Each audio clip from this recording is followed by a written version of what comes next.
Sri Nara Chandrababu Naidu Garu is requested to give his valuable message.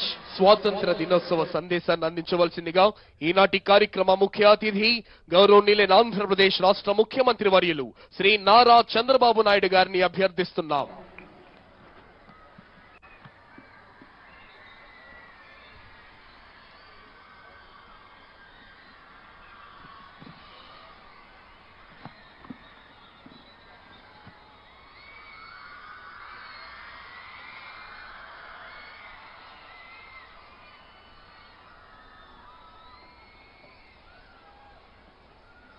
డెబ్బై 78వ స్వాతంత్ర దినోత్సవ శుభ సందర్భాన భారతీయులకు దేశ విదేశాల్లో ఉన్న తెలుగు వారికి రాష్ట్ర ప్రజలకు మనస్ఫూర్తిగా శుభాకాంక్షలు. ఆసేతు హిమాచలం అత్యంత ఘనంగా స్వాతంత్ర దినోత్సవ వేడుకలు జరుపుకుంటున్న వేళ భారతదేశానికి స్వేచ్ఛా స్వాతంత్రాలు అందించిన జాతి పిత మహాత్మా గాంధీ, రాజ్యాంగ నిర్మాత డాక్టర్ బిఆర్ అంబేద్కర్, త్రివర్ణ పతాక రూపకర్త మన తెలుగు బిడ్డ పెంగళ వెంకయ్య లాంటి మహనీయుల్ని, స్వాతంత్ర సమర యోధుల త్యాగాలను స్మరించుకుంటూ వారికి ముందుగా ఘన నివాళులర్పిద్దాం.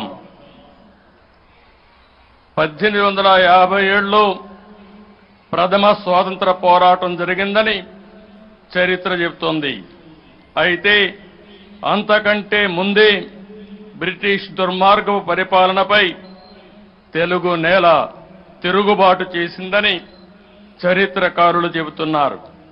అటువంటి చైతన్యం కలిగిన గడ్డ మన తెలుగు గడ్డ.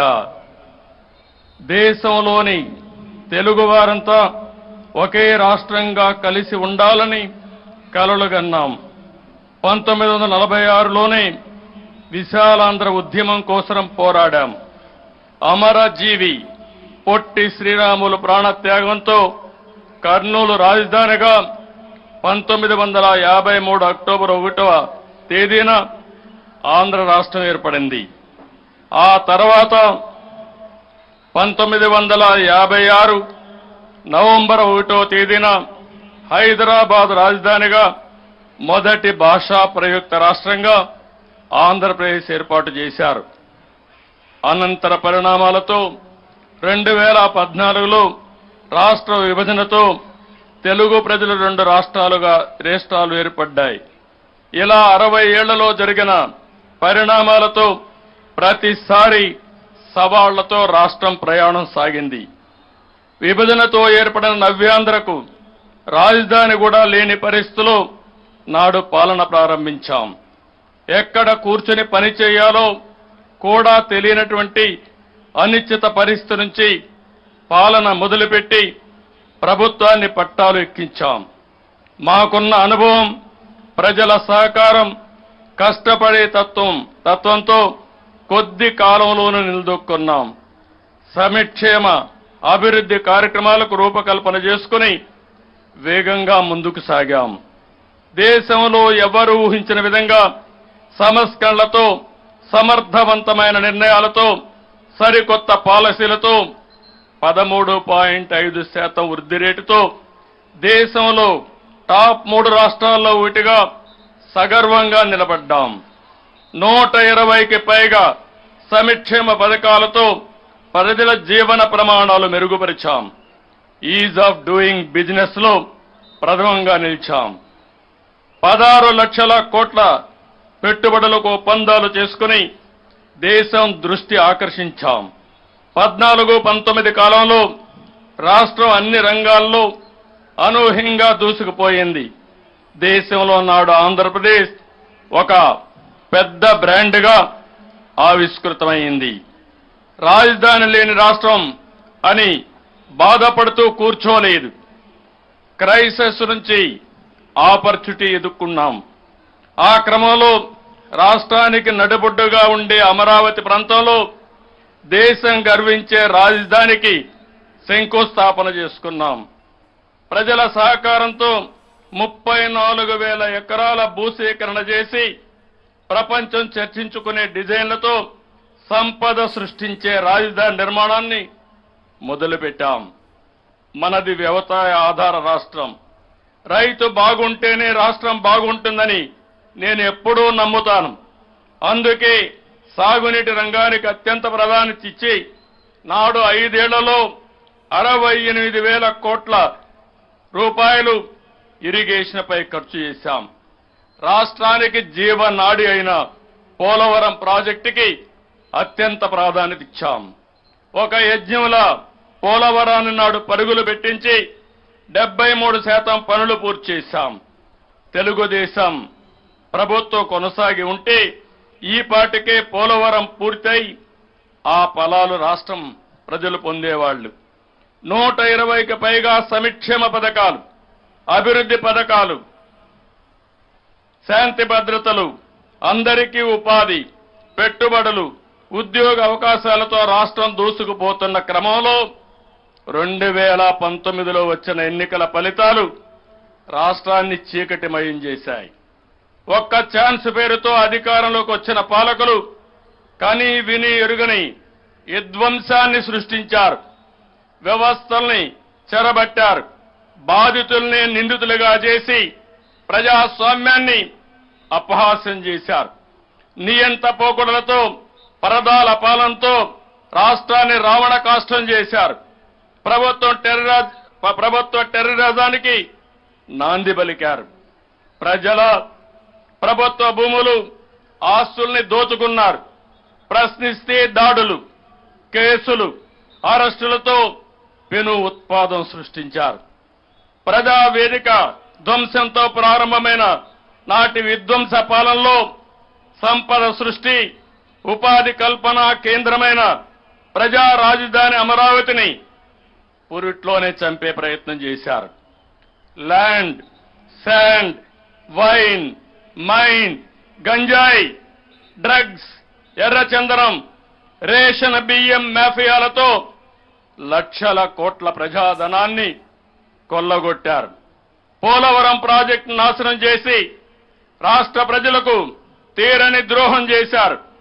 10 లక్షల కోట్ల అప్పులు, అసమర్థ అవినీతి పాలనతో తీవ్ర సంక్షోభాన్ని సృష్టించారు.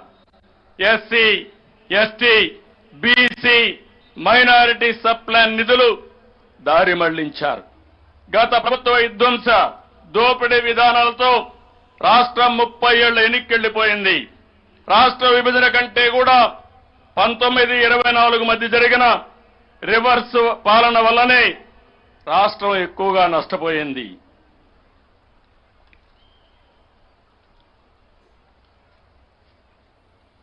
గత ప్రభుత్వ అసమర్థ విధానాలతో రాష్ట్రం అప్పులు 9,74,000 కోట్లకు చేరుకున్నాయి.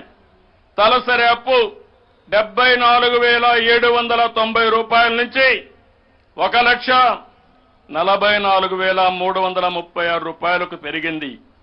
తలసరి ఆదాయం 13.2% నుండి 9.5% తగ్గింది.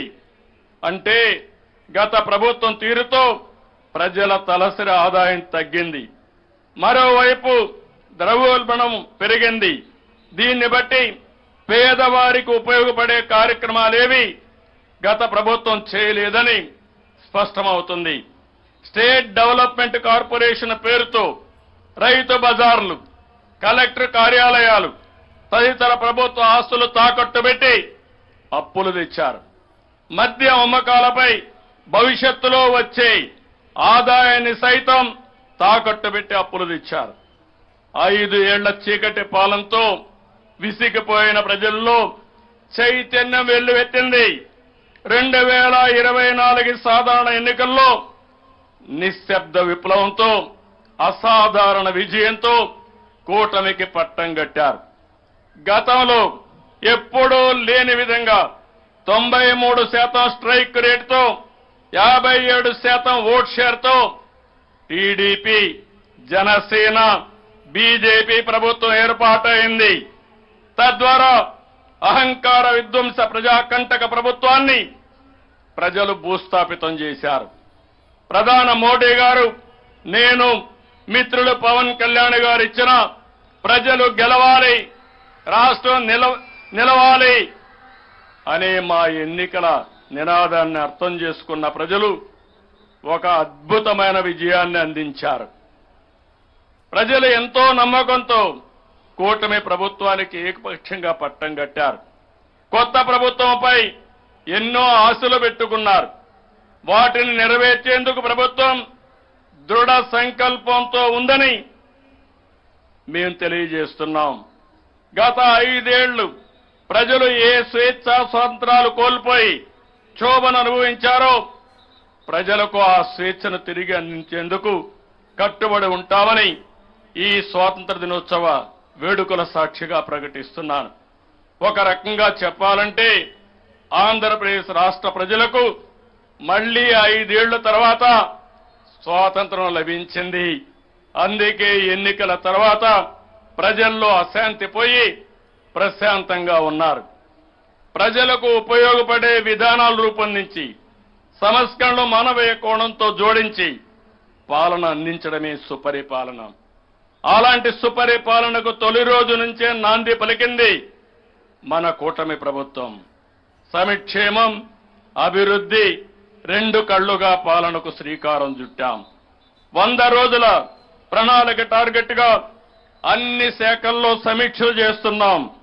గత ప్రభుత్వం నిర్వీర్యం చేసిన వ్యవస్థల్ని యాక్టివేట్ చేస్తున్నాం.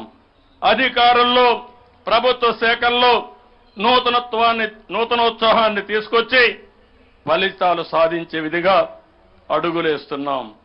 గత 5 ఏళ్లలో దెబ్బతిన్న ఆంధ్రప్రదేశ్ బ్రాండ్ ని తిరిగి పొందేందుకు ఒక రెవల్యూషనరీ చర్యలు తీసుకుంటున్నాం.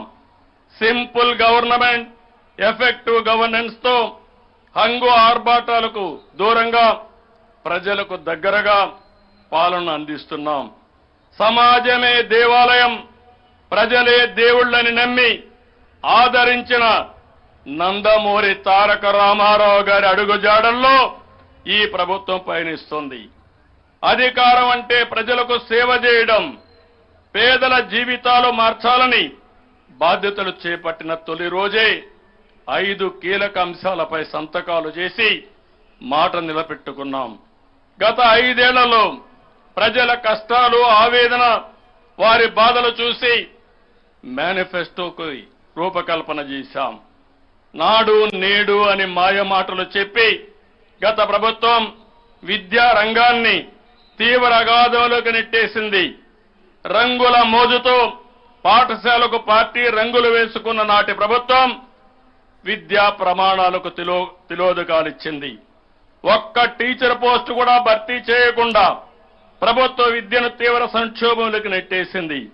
ఎన్నికల్లో ఇచ్చిన హామీ మేరకు అధికారంలోకి వచ్చిన వెంటనే బాధ్యతలు స్వీకరించిన తొలి రోజునే 16,340 పోస్టులతో మెగా డిఎస్సిపై తొలి సంతకం చేసి మా ప్రభుత్వం చిత్తశుద్ధి నిరూపించుకున్నాం. ఇప్పటికే ప్రక్రియ మొదలుపెట్టాం. ప్రజలకు భూమితో ఉండే అనుబంధం విడదీయరానిది. ప్రతి కుటుంబానికి భూమి అనేది ఒక భరోసా, వారి బిడ్డల భవిష్యత్తుకు ఆసరా. అందుకే ప్రతి ఒక్కరూ భూమిని ప్రాణంగా చూసుకుంటారు. ఒక్క గజం అన్యాక్రాంతమైన తట్టుకోలేరు. అయితే గత 5 ఏళ్ల కాలంలో మన రాష్ట్రంలో ఎప్పుడూ లేని విధంగా జరిగిన భూ కబ్జాలు, దోపిడీలు, రికార్డుల మార్పు, రీసర్వేతో తెచ్చిపెట్టిన కొత్త కష్టాలతో ప్రజలు తీవ్ర సంక్షోభంలో చిక్కుకున్నారు. పట్టాదారు పాసు పుస్తకాలు, సర్వే రాళ్లపై బొమ్మలకు 700 కోట్ల రూపాయలు తగలేశారు. ల్యాండ్ టైటిలింగ్ యాక్ట్ తో ప్రజల ఆస్తులకు భద్రత లేకుండా చేశారు. మన రాష్ట్రంలో ఎన్నడూ లేని స్థాయిలో భూ సమస్యలు సృష్టించి ప్రజల్లో తీవ్ర అశాంతికి కారణమయ్యారు. అందుకే ఈ సమస్యలు పరిష్కరించేందుకు 2వ సంతకంతో ల్యాండ్ టైటిలింగ్ యాక్ట్ రద్దు చేశాం. మొదటి కేబినెట్ లో ఆమోదించి మొదటి అసెంబ్లీలోనే ఆ నల్ల చట్టాన్ని రద్దు చేశాం. రాష్ట్రంలో సంచలనం సృష్టించిన మదనపల్లి ఫైల్స్ ఘటన అనంతరం వెల్లువెత్తిన బాధితుల ఆక్రందనలు చూసిన తర్వాతనే రాష్ట్ర స్థాయిలో కూడా భూ బాధితుల కోసం మీ భూమి మీ హక్కు పేరుతో రెవెన్యూ సదస్సు నిర్వహించాలని ప్రభుత్వం నిర్ణయించింది. భూ సమస్యలపై బాధితులు ప్రభుత్వం చుట్టూ తిరగడం కాదు, ప్రభుత్వమే ప్రజల వద్దకు వెళ్లి సమస్య పరిష్కరించాలనేది మా ఉద్దేశం. మాది పేదల ప్రభుత్వం, పేదల సేవలో ఎప్పుడూ ముందుండే మనసున్న ప్రభుత్వం. అందుకే ఎన్ని ఆర్థిక సమస్యలున్నా ఇచ్చిన మాట నిలబెట్టుకోవడం ప్రకారం పింఛన్లు పెంచి ఇవ్వాలని నిర్ణయం తీసుకుని అమలు చేశాం. పేదల సేవలు అనే కార్యక్రమం ద్వారా పింఛను మొత్తాన్ని పెంచి ఇంటి వద్దే పంపిణీ చేస్తున్నాం. 300 పింఛను 400 రూపాయలు చేశాం. దివ్యాంగులకిచ్చే పింఛను 6000 చేశాం. దీర్ఘకాలిక వ్యాధిగ్రస్తులకు 15,000 రూపాయలు పింఛను అందించి అండగా నిలిచాం. ఎన్నికల్లో ప్రకటించినట్లు పెంపును ఏప్రిల్ నుంచి అమల్లోకి తెచ్చి 7,000 రూపాయలు పింఛను మొత్తాన్ని జూలై 1వ తేదీన లబ్ధిదారులకు అందజేశాం. ఆగస్టు 1వ తేదీన తొలి రోజే 97% పైగా పింఛన్లు పంపిణీ చేసి రికార్డు సృష్టించాం. వాలంటీర్లు లేకపోతే పింఛన్లు సాధ్యం కాదని, పంపిణీ సాధ్యం కాదని నాటి ప్రభుత్వం 36 మంది వృద్ధుల ప్రాణాలు తీస్తే మీ కూటమి ప్రభుత్వం అసాధ్యాన్ని సుసాధ్యం చేసి చూపించింది. పేద ప్రజలకు ఆర్థిక భరోసా ఇచ్చేందుకు ప్రతి నెల 2,737 కోట్ల చొప్పున ఏడాదికి 33,000 కోట్లు, 5 ఏళ్లలో 1,64,000 కోట్ల రూపాయలు కేవలం పింఛను కోసమే ఖర్చు చేస్తున్నాం. వృద్ధులు, దివ్యాంగులు, అభాగ్యులకు ఆర్థిక భరోసా మాకు ఆర్థిక భారం కాదని, పేదల సేవలో మేము ఎప్పుడూ ముందుంటామని మరొక్కసారి తెలియజేస్తున్నా. ఆకలితో ఉన్న వారికి ఇంత అన్నం పెడితే అంతకంటే తృప్తి మరేముంటుంది. అందుకే నాడు అన్నా క్యాంటీన్లు ప్రారంభించాం. కేవలం 5 రూపాయలకి కడుపు నిండా భోజనం పెట్టాలన్న ఆలోచన నుంచి పుట్టింది అన్నా క్యాంటీన్. తిరుమలలో అన్న ఎన్టీఆర్ ప్రారంభించిన ఉచిత భోజనం పథకం, డొక్కా సీతమ్మ అన్నదాన కార్యక్రమం నుంచి స్ఫూర్తిని పొంది అన్నా క్యాంటీన్ పథకం తీసుకొచ్చాం. రోజుకు సగటున 1,40,000 నుంచి రోజు సగటున 1,41,000 మంది 5 రూపాయలకే తృప్తిగా భోజనం చేసేవారు. అలాంటి అన్నా క్యాంటీన్లపై కక్ష సాధించి నిర్దాక్షిణ్యంగా తొలగించి ప్రజలకు తీరని ద్రోహం చేసింది గత ప్రభుత్వం. అయితే మళ్లీ పేదవాడి కడుపు నింపాలనే మంచి ఆలోచనతో నేటి నుంచి అన్నా క్యాంటీన్లు 100 ప్రారంభిస్తున్నాం. మొత్తం 203 అన్నా క్యాంటీన్లు ఏర్పాటు చేస్తాం. గిరిజన ప్రాంతాల్లోని అన్ని మండల కేంద్రాల్లో అన్నా క్యాంటీన్లు ఏర్పాటు చేస్తామని ఈ సందర్భంగా ప్రకటిస్తున్నాం. ఈ అన్నదాన కార్యక్రమంలో ప్రజలు కూడా భాగస్వాములు కావాలని కోరుకుంటున్నాను. నలుగురికి అన్నం పెట్టే కార్యక్రమంలో విరాళాలిచ్చి ఆ మంచిలో మీరు భాగస్వాములు కావాలని ఈ సందర్భంగా పిలిపిస్తున్నాను.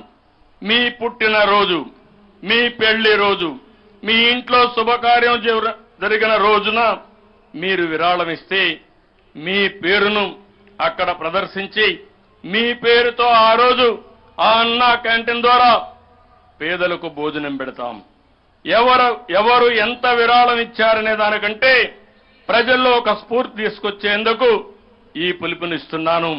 ప్రజల భాగస్వామ్యంతో ఎల్లకాలం కొనసాగేలా ఈ కార్యక్రమాన్ని రూపొందిస్తున్నాం.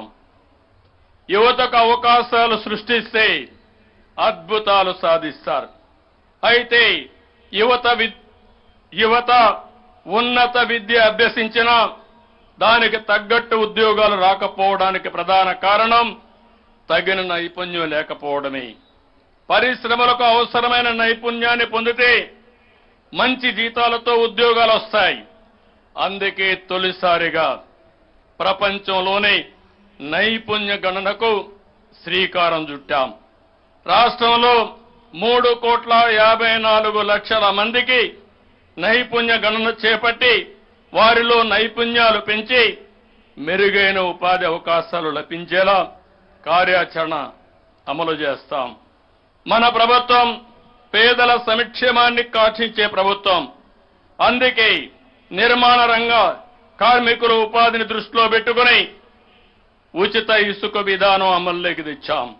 గత ప్రభుత్వం ఇసుక దోపిడీతో నిర్మాణ రంగాన్ని తీవ్ర సంక్షోభంలోకి నెట్టేసింది.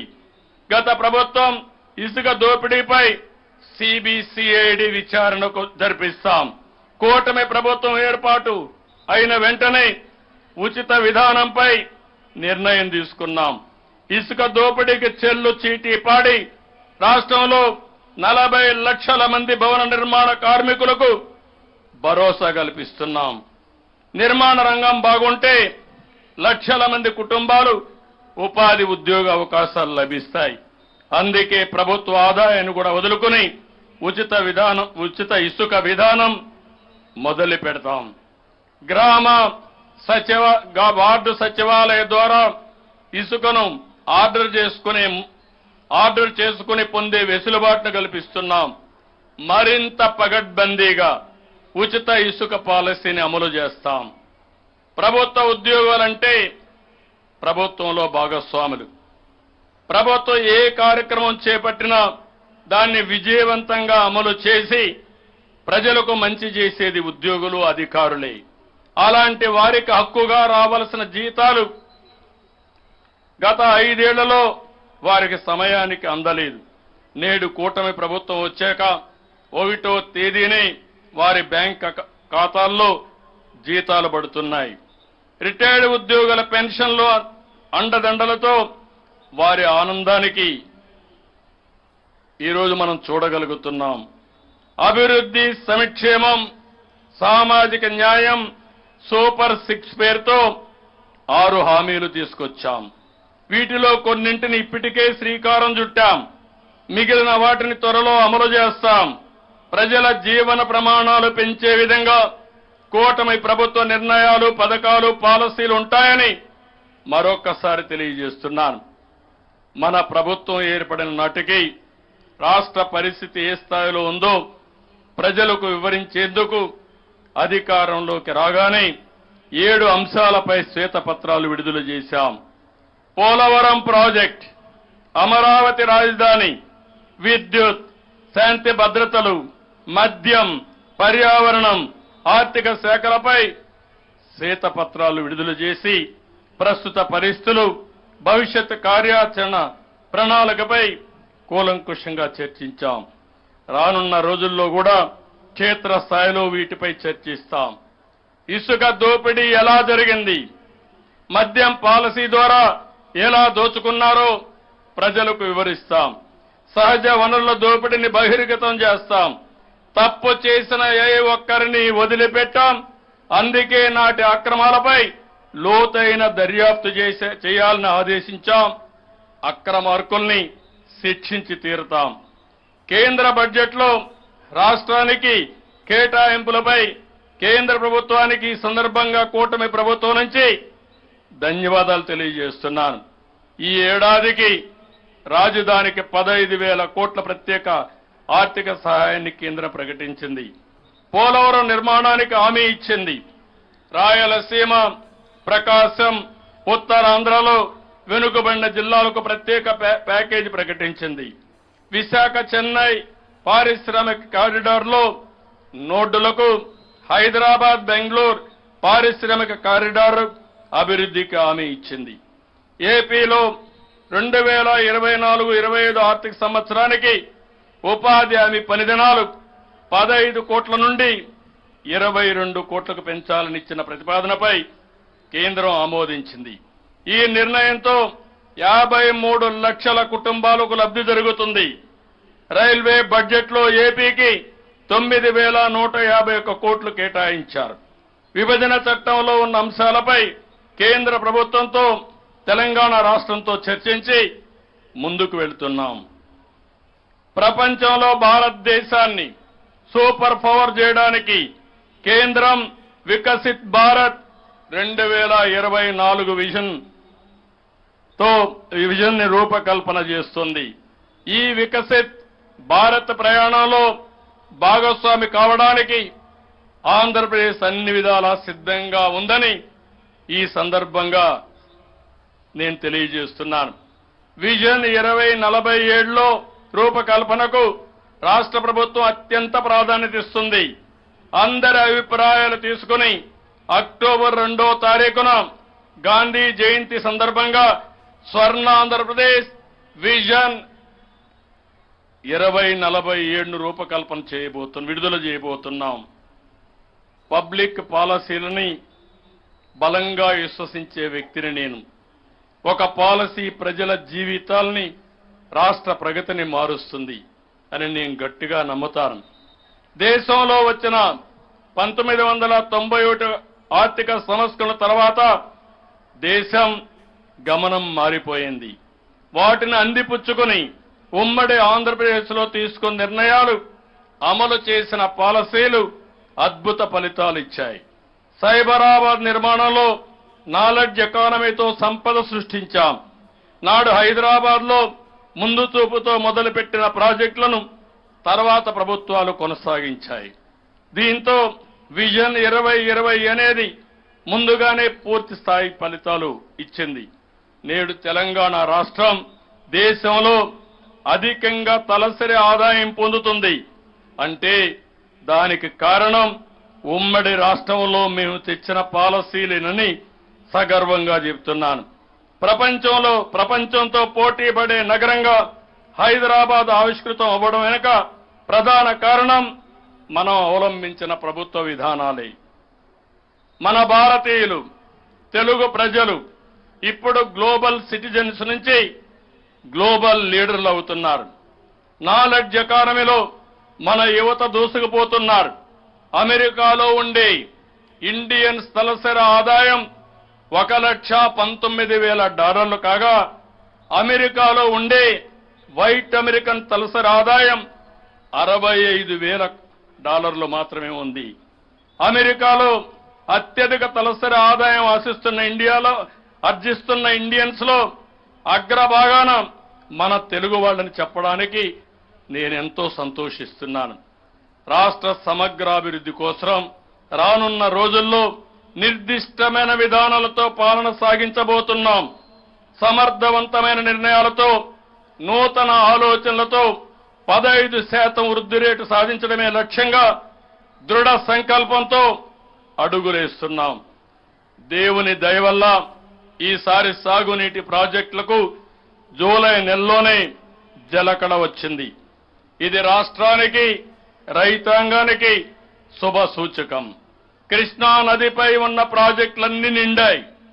సమర్థ నీటి నిర్వహణ ద్వారా అన్ని ప్రాంతాలకు సాగునీరు అందించే ప్రయత్నం చేస్తున్నాం. నీటి విలువ తెలిసిన మా ప్రభుత్వం ప్రతి నీటి బొట్టును ఒడిసి పట్టుకుని పొలాలకు అందించే ప్రణాళికని రూపకల్పన చేసుకుంటున్నాం. స్వర్ణ చతుర్భుజి రహదారుల కార్యక్రమంతో దేశంలో ప్రధాన రహదారులను ఎలా అనుసంధానం చేశామో అదే స్ఫూర్తితో నదుల అనుసంధానం కూడా జరగాలనేది మా ఆకాంక్ష. రైతుల ఆదాయాన్ని పెంచి వ్యవసాయాన్ని లాభసాటిగా మార్చడానికి వీలుగా నదుల అనుసంధానం చేయవలసిన అవసరం ఎంతైనా ఉంది. జాతీయ స్థాయిలో దీన్ని ఒక విధానంగా అమలు చేయవలసిన అవసరం ఉంది. రాష్ట్రంలో వంశధార, నాగావళి, గోదావరి, కృష్ణ, పెన్నా నదుల అనుసంధానం అనేది మా ప్రభుత్వ విధానం. రాష్ట్రంలో తాగునీరు, సాగునీరు, పరిశ్రమలకు కావలసిన మొత్తం నీరు సమృద్ధిగా అందిస్తాం. గత ప్రభుత్వ అసమర్థకు దెబ్బతిన్న పోలవరం ప్రాజెక్టును కూడా మళ్లీ ఘాటిలో పెట్టి ముందుకు తీసుకెళ్తాం. గత ప్రభుత్వ అసమర్థ నిర్ణయాలతో 436 కోట్లతో నిర్మించిన డయాఫామ్ వాల్ దెబ్బతిన్నది. ఇప్పుడు కొత్తది నిర్మించడానికి 990 కోట్ల రూపాయలు అవసరం అవుతుంది. ఈ విషయంలో కేంద్రంతో ఎప్పటికప్పుడు సంప్రదింపులు జరిపి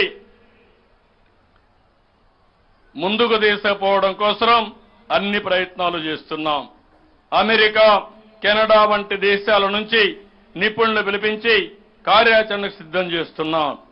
నదుల అనుసంధానంలో కీలకమైన పోలవరం ప్రాజెక్టు త్వరితగతిన పూర్తి చేసేందుకు ఉన్న అన్ని అవకాశాలను అందిపుచ్చుకుంటూ ముందుకెళ్తున్నాం. దేశంలోనే తొలిసారి విద్యుత్ రంగంలో సంస్కరణలకు ఉమ్మడి రాష్ట్రంలో నాడు నాంది పలికాం. ఎవరూ సాహసించని సమయంలో దృఢమైన నిర్ణయాలతో విద్యుత్ రంగ సంస్కరణకు శ్రీకారం చుట్టాం. దేశానికి మనం ఆదర్శంగా నిలిచాం. ఇంధన రంగం బలోపేతమైతే రాష్ట్రానికి అది ఇంధనం అవుతుంది. అందుకే మా ప్రభుత్వం ఎప్పుడూ విద్యుత్ రంగానికి అత్యంత ప్రాధాన్యత ఇస్తున్నాం. ఎవ్వరూ ఆలోచించని కాలంలో ఎంతో ముందు చూపుతో సోలార్ విద్యుత్ గురించి ఆలోచన చేసి ఆచరణలోకి తెచ్చాం. సోలార్, విండ్ ఎనర్జీ సెక్టార్లో ఉన్న అవకాశాలు అందిపుచ్చుకుని సాంప్రదాయేతర ఇంధన రంగంలో ఉత్తమ ఫలితాలు సాధిస్తాం. సౌర విద్యుత్ పరిశ్రమ మార్కెట్ పరిణామం 2027 నాటికి దాదాపు 34% పెరుగుతుందని ఒక అంచనా. మారుతున్న ప్రజల అవసరాలు, పర్యావరణ పరిస్థితుల ఆధారంగా నూతన ఎనర్జీ పాలసీని రూపొందించుకుంటున్నాం. ఉష్ణోగ్రతలు అధికంగా ఉండే మన రాష్ట్రంలో సోలార్ విద్యుత్తుకి అద్భుతమైన అవకాశాలున్నాయి. గృహాలు, వాణిజ్య స్థలాలు, కార్యాలయాల్లో సౌర విద్యుత్తును ప్రోత్సహించి రైతులు, ఇతర రంగాల ప్రజలు సోలార్ విద్యుత్ ద్వారా సొంతంగా విద్యుత్తు ఉత్పత్తి చేసుకోవడంతో పాటు మిగిలిన విద్యుత్తుని సంస్థలకు విక్రయించి ఆదాయం పొందే మార్గాన్ని కల్పిస్తాం. ప్రధానమంత్రి సూర్యఘర్ యోజన పథకాన్ని రాష్ట్రంలో విస్తృతంగా అమలు చేస్తాం. Solar, wind, pumped energy, battery, bio ఎనర్జీలతో పాటు భవిష్యత్ అవసరాల కోసం గ్రీన్ హైడ్రోజన్ ఎనర్జీ హబ్గా ఈ రాష్ట్రంలో నాంది పలుకుతాం. రాష్ట్రంలో సంక్షోభంలో ఉన్న రైతును ఆదుకునేందుకు కూటమి ప్రభుత్వం కృత నిశ్చయంతో ఉంది. వారికి అవసరమైన చేయూతను అందిస్తాం. గత ప్రభుత్వం బకాయిలు పెట్టిన 1674 కోట్ల ధాన్యం సొమ్ముని రైతులకు చెల్లించాం. ప్రస్తుత ఆర్థిక సంవత్సరంలో బ్యాంకుల ద్వారా వ్యవసాయానికి 2,64,000 కోట్ల రుణాలు అందజేయబోతున్నాం. త్వరలో రైతు సబ్సిడీలు పునరుద్ధరిస్తాం. రైతు ఉత్పత్తులకు విస్తృత మార్కెటింగ్ సదుపాయాలు కల్పిస్తాం. ప్రకృతి వ్యవసాయానికి ప్రోత్సాహం అందిస్తాం. యాంత్రీకరణ, సాగులో డ్రోన్లు వినియోగం తదితర ఆధునిక వ్యవసాయ సాంకేతిక పద్ధతులు రైతులకు చేరువ చేరుస్తాం. అక్వా, హార్టికల్చర్కు సబ్సిడీలు ఇచ్చి వారిని ఆర్థికంగా నిలబెడతాం. ఫుడ్ ప్రాసెసింగ్ పరిశ్రమలు తెచ్చి అన్నదాతకు ఊతమిస్తాం. ఎన్డీఏ ప్రభుత్వం హామీ ఇచ్చిన ప్రకారం అన్నదాత పథకం కింద ఏడాదికి ప్రతి రైతుకు 20,000 రూపాయల ఆర్థిక సహాయం అందిస్తాం. 2014-19 మధ్య కాలంలో రాష్ట్రంలో పారిశ్రామిక రంగం పరుగులు పెట్టింది. అయితే గత ప్రభుత్వ టెర్రరిజంతో కంపెనీలు ఒప్పందాలు రద్దు చేసుకుని రాష్ట్రం విడిచి వెళ్లిపోయాయి. అలాంటి పారిశ్రామికవేత్తల్ని, కంపెనీల్ని మళ్లీ రాష్ట్రానికి తీసుకొచ్చేందుకు, వారికి నమ్మకం కల్పించేందుకు ప్రయత్నాలు చేస్తున్నాం. దీనిలో భాగంగానే నూతన పాలసీలు శ్రీకారం చుడుతున్నాం.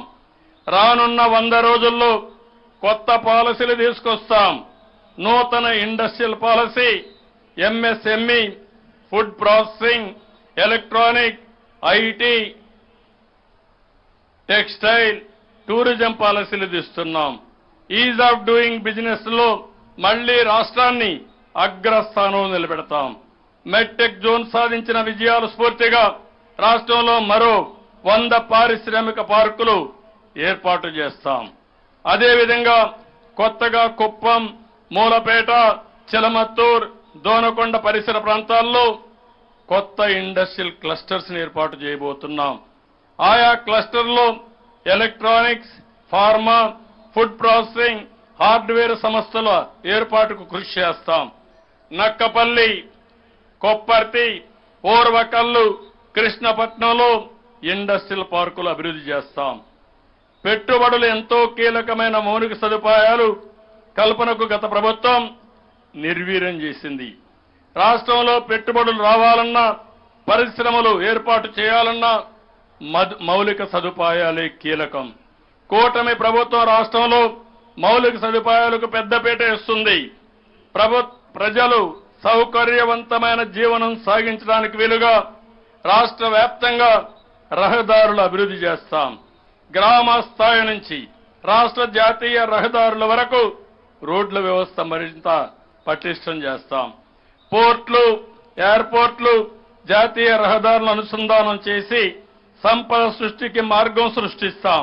ఇన్లాండ్ వాటర్ వేస్ ప్రాజెక్టులు ముందుకు తీసుకెళ్తాం. పట్టణ గ్రామీణ ప్రాంతాల్లో ప్రతి ఇంటికి తాగునీటి సౌకర్యం అందిస్తాం. విజయవాడ, విశాఖపట్నంలో మెట్రో రైల్ ప్రాజెక్ట్ ని మళ్లీ పట్టాలు ఎక్కిస్తాం.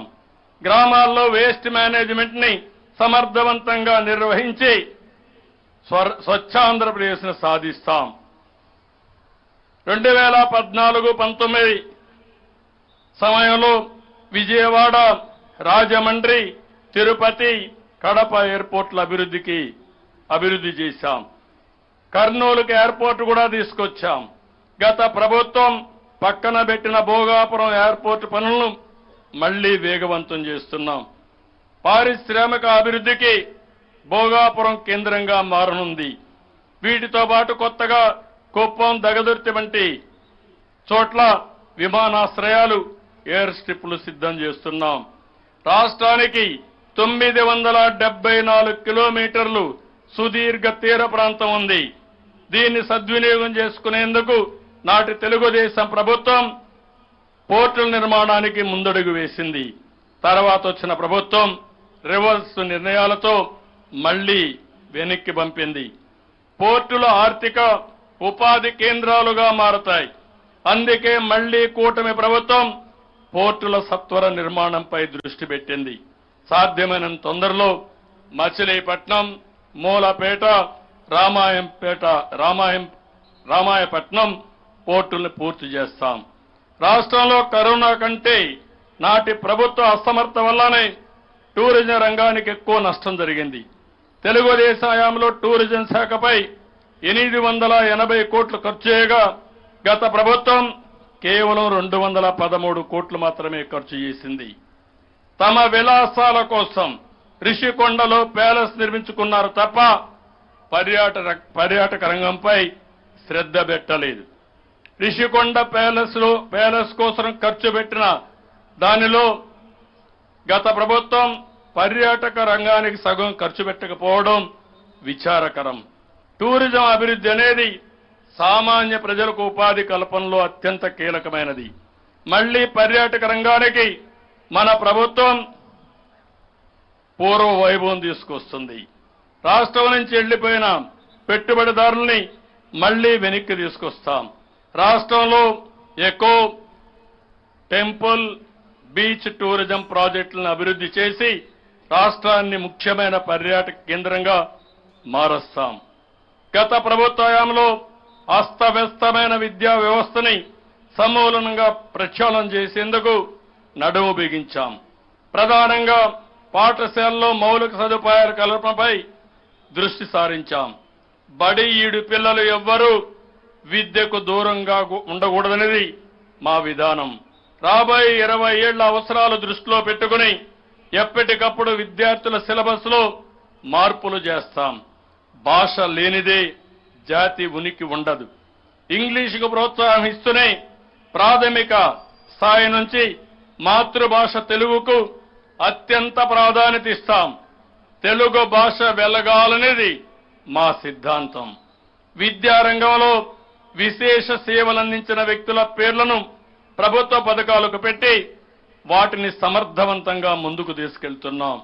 అందులో భాగంగా విద్యార్థులకు అందించే పథకాలకు తల్లికి వందనం, సర్వేపల్లి రాధాకృష్ణన్ విద్యార్థి మిత్ర, డొక్కా సీతమ్మ మధ్యాహ్న బడి భోజనం, మన బడి మన భవిష్యత్తు, బాలికా రక్ష, అబ్దుల్ కలాం ప్రతిభా పురస్కారం అని పేర్లు పెట్టాం. 2014-19 నాటి పాత ఫీజు రీఎంబర్స్మెంట్ విధానాన్ని అమలు చేయాలని నిర్ణయించాం. దీంతో ప్రభుత్వమే నేరుగా కళాశాల ఖాతాల్లో ఫీజు రీఎంబర్స్మెంట్ జమ చేస్తుంది. దీంతో విద్యార్థులకు ఎటువంటి ఫీజుల సమస్యలుండవు. ఉపాధ్యాయుల బోధనపై దృష్టి పెట్టడం కోసం టీచర్ల అనవసర యాప్ల భారం తొలగించాం. వైద్య ఆరోగ్య శాఖలో 2014 నుంచి 19 వరకు నాటి పాలనలో అనుసరించిన ఉత్తమ విధానాలన్నీ మళ్లీ అమలు చేయాలని ఇప్పటికే నిర్ణయించాం. ప్రభుత్వ ఆసుపత్రులను బలోపేతం చేస్తాం, పరిశుభ్రతకు ప్రాధాన్యత ఇస్తాం, నాణ్యత పెంచుతాం.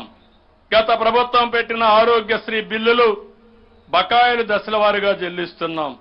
టెలిమెడిసిన్ విస్తృతపరిచి మెరుగైన వైద్య సేవలు అందిస్తాం. గిరిజన ప్రాంతాల్లో ఫీడర్ అంబులెన్స్ల వ్యవస్థను మళ్లీ బలోపేతం చేస్తాం. గిరిజన గర్భిణీలను వసతి కేంద్రాలకు తరలించి పౌష్టికాహారం అందిస్తాం. తద్వారా మాతా శిశు సంరక్షణ చేపడతాం. ఎన్టీఆర్ బేబీ కిట్స్ ని తిరిగి ప్రవేశపెడతాం. ప్రజల జీవన ప్రమాణాలు పెరగడానికి ధరల భారం పడకుండా చూస్తున్నాం. గత ప్రభుత్వం ప్రజా పంపిణీ వ్యవస్థను కూడా అవినీతి కేంద్రంగా మార్చుకుంది. రేషన్ వ్యవస్థను సర్వనాశనం చేసింది. నిత్యావసర వస్తువుల ధరల పెరుగుదలతో పేదలు అల్లాడిపోయారు. అందుకే కూటమి ప్రభుత్వం మళ్లీ పౌర సరఫరాల శాఖను బలోపేతం చేస్తుంది. నిత్యావసర వస్తువుల ధరల్ని నియంత్రిస్తాం. ప్రస్తుత సమాజంలో మారుతున్న పోకడలకు అనుగుణంగా దేశంలో జనాభా పెరుగుదలని ప్రోత్సహించవలసిన అవసరం ఎంతైనా ఉంది. ఇప్పటి వరకు జనాభా నియంత్రణపైన దృష్టి పెట్టాం. జనాభా పెరుగుదలను తగ్గించేందుకు 2 దశాబ్దాల క్రితం చొరవ తీసుకుని పలు కార్యక్రమాలు చేశాం. అయితే నేడు జనాభా వృద్ధిపై దృష్టి పెట్టాలి. లేకపోతే రానున్న రోజుల్లో వృద్ధుల సంఖ్య పెరిగి పనిచేసే వాళ్ల సంఖ్య పూర్తిగా తగ్గిపోతుంది. ఇది దేశ ప్రగతిపై తీవ్రమైన ప్రభావం చూపుతుంది. ఈ కారణంగా జనాభా నియంత్రణ నుంచి జనాభా సమతుల్య దిశగా అడుగులు వేసేందుకు నిర్ణయించాం. అందుకే 2 పిల్లల కంటే ఎక్కువ సంతానం ఉంటే స్థానిక సంస్థల ఎన్నికల్లో పోటీకి అనర్హులున్న నిబంధనను తొలగించాం. సంతానోత్పత్తిలో ఉత్తరాది రాష్ట్రాలతో పోలిస్తే మన రాష్ట్రంతో సహా దక్షిణాది రాష్ట్రాలు ప్రతికూలతను ఎదుర్కొంటున్నాయి. యువ భారత్ కోసం డెమోగ్రఫిక్ మేనేజ్మెంట్ ఆవశ్యకతను గుర్తించి ముందుకు సాగుదాం. టెక్నాలజీ సమర్థవంతంగా వినియోగిస్తే పాలనలో అద్భుతాలు సృష్టించవచ్చు. పేదల బ్రతుకుల్లో పెను మార్పులు తేవచ్చు. ప్రజల జీవన ప్రమాణాలు పెంచవచ్చు. టెక్నాలజీకి ఉత్తమ ప్రభుత్వ పాలసీలు తోడైతే అనూహ్యమైన విజయాలు సాధించవచ్చు. భారతదేశంలో టెక్నాలజీ ఉపయోగం పెరగడం వల్ల పేదరికం తగ్గిందని ఇటీవలే ఐక్యరాజ్య సమితి తెలియజేసింది. ఆర్టిఫిషియల్ ఇంటెలిజెన్స్ సమర్థవంతంగా వినియోగించుకుని సత్వర పారదర్శక పాలన అందించవచ్చు. పాలనలో సాంకేతికను విస్తృతపరిచి ప్రభుత్వ సేవలు మరింత సులభతరం చేస్తాం. జీరో పావర్టీ కోసం ప్రణాళికాబద్ధంగా అడుగులు వేస్తున్నాం. పేదరికం లేని సమాజం టీడీపీ విధానం. సమాజంలో ఆర్థికంగా ఉన్నత స్థాయిలో ఉన్న 10% మంది, అట్టడుగున ఉన్న 20% మందికి చేయూత ఇవ్వడం ద్వారా పేదరికాన్ని తగ్గించవచ్చు. గతంలో P3 విధానంతో సంపద సృష్టించాం. ఇప్పుడు కూడా ముందుకు పోతున్నాం. ఇప్పుడు P4 people public private partnership విధానంతో జీరో పావర్టీ సాధనకు కృషి చేస్తాం. ప్రజల మధ్య ఆర్థిక అసమానతలు తగ్గిస్తాం. Zero poverty state, zero poverty village, zero poverty locality మన లక్ష్యం కావాలి. పేదరికం లేని సమాజం నెలకొల్పేందుకు ప్రతి ఒక్కరూ నడుం బిగించాలి. మా ప్రభుత్వం లా అండ్ ఆర్డర్కు అత్యంత ఎక్కువ ప్రాధాన్యత ఇస్తుంది. ఈ విషయంలో జీరో టాలరెన్స్ అని స్పష్టం చేస్తున్నాను. ఉమ్మడి రాష్ట్రంలో మత ఘర్షణలు, రౌడీయిజం, ఫ్యాక్షనిజం, నక్సలిజాన్ని నిర్మూలించిన చరిత్ర తెలుగుదేశం ప్రభుత్వానికి ఉంది. నేడు మళ్లీ లా అండ్ ఆర్డర్ని అత్యంత కట్టుదిట్టంగా అమలు చేస్తాం. రాష్ట్రంలో పెట్టుబడులు రావాలంటే శాంతి భద్రతలు ఉండాలి. నేరస్తులు రాజకీయ ముసుగులో వచ్చి రౌడీజం చేస్తే ఉపేక్షించేది లేదు.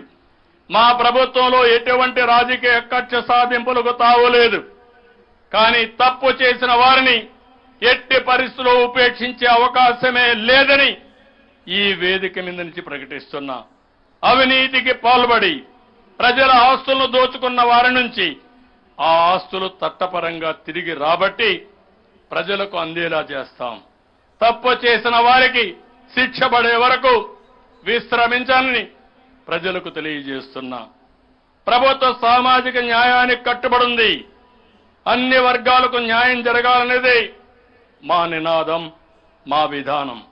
ఎన్నికల్లో సీట్ల కేటాయింపులో సోషల్ రీఇంజనీరింగ్ ద్వారా అన్ని వర్గాలకు సమన్యాయం చేసి తిరుగులేని ఫలితాలు సాధించాం. ఈ క్రమంలో నేడు ఎస్సీ వర్గీకరణపై సుప్రీంకోర్టు ఇచ్చిన తీర్పుని స్వాగతిస్తున్నాం. నేను ఉమ్మడి రాష్ట్ర ముఖ్యమంత్రిగా ఉన్న సమయంలో ఏపీలో ఎస్సీ వర్గీకరణ అమలు చేశాం. నేడు సుప్రీంకోర్టు తీర్పుతో వర్గీకరణకు ఉన్న అడ్డంకులు తొలగిపోయాయి. బీసీ, ఎస్సీ, ఎస్టీ, మైనారిటీలకు గతంలో ఇచ్చిన పథకాల్ని పునరుద్ధరిస్తాం. ఉమ్మడి రాష్ట్రంలో అమలు చేసిన ఆదరణ, ముందడుగు, చైతన్యం, రోషిని వంటి పథకాలు అమలు చేస్తాం. మహిళల భద్రత, ఆత్మ గౌరవానికి పెద్దపీట వేస్తాం. అందరికీ న్యాయం జరగాలి అనే మా విధానానికి కట్టుబడి ఉంటాం. రాష్ట్ర పునర్నిర్మాణం ఒక దీక్షలాగా, ఒక తపస్సులాగా చేయాలి. ఇందుకు మనందరం కంకణబద్ధులం కావాలి. తెలుగు జాతి నెంబర్ 1 గా చేయాలన్న సంకల్పానికి మీ సహకారం కోరుతున్నా.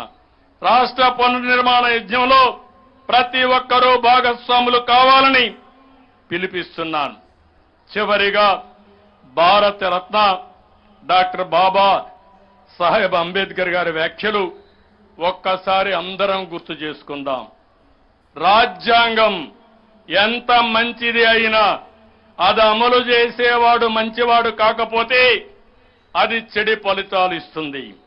అదేవిధంగా రాజ్యాంగం మంచిది కాకపోయినా అది అమలు చేసేవాడు మంచివాడైతే మంచి ఫలితాలను ఇస్తుంది.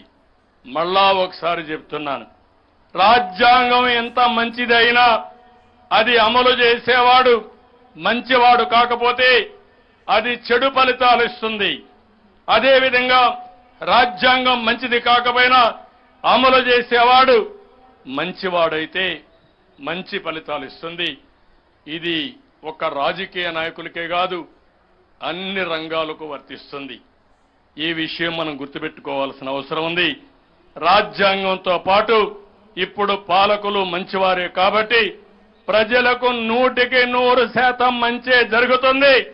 మంచి చేసే మా ప్రభుత్వానికి మీ ఆశీస్సులు సదా ఉండాలని కోరుకుంటూ మరొక్కసారి మీ అందరికీ 78వ స్వాతంత్ర దినోత్సవ శుభాకాంక్షలు. జై హింద్, జై Hind. Thank you, sir. Thank you so much for your valuable message. అద్భుతమైన సందేశం ద్వారా అందరిలోనూ నూతన ఉత్తేజాన్ని నింపిన ఆంధ్రప్రదేశ్ రాష్ట్ర ముఖ్యమంత్రి వర్యులు శ్రీ నారా చంద్రబాబు నాయుడు గారికి హృదయపూర్వక ధన్యవాదాలు తెలియజేస్తున్నాను.